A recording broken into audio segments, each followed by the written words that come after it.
అయితే హోమియోపతిలో ముఖ్యంగా మానసిక స్థితిని కూడా దృష్టిలో పెట్టుకుంటారు అవును. ఒక వైద్యుడు పేషెంట్ కి ట్రీట్ చేసేటప్పుడు అని అంటారు. అవును. ఎందుకండి అంటే హోమియోపతి వైద్యం అంటే మానవుల మీద ప్రయోగం చేసి కనిపెట్టింది, ప్రూవింగ్. మరి ఇతర వైద్యాలు పశువుల మీద, జంతువుల మీద, ముందు కుందేళ్లు, ఎలుకలు, పిల్లుల మీద ప్రయోగం చేసి అది బతికిందా లేదా చూసి ఈ మందు పని చేస్తుందా అంటారు. కానీ అవి మెంటల్ సిమ్టమ్స్ చెప్తుందా?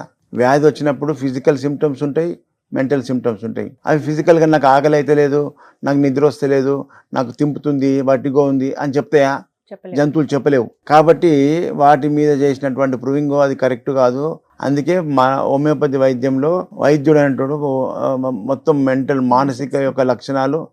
భయం అవుతుంది సార్, నేను బయటకు పోతే భయం అవుతుంది, ఇలాంటివన్నీ మానసిక లక్షణాలు. ఈ సిమ్టమ్ చెప్పినప్పుడు మీరు ఏ గ్రూప్కి చెందిన వాళ్ళనే మాకు తెలిసిపోతుంది. ఆ గ్రూప్కి సంబంధించిన డ్రగ్స్ మాకు మైండ్లోకి వస్తాయి. మెడిసిన్స్ ఇస్తారనమాట. ఆ సిమ్టమ్ తీసుకొని మొత్తం టోటల్గా వాళ్ళకి కరెక్ట్ డ్రగ్ పడ్డప్పుడు 24 hours రిజల్ట్.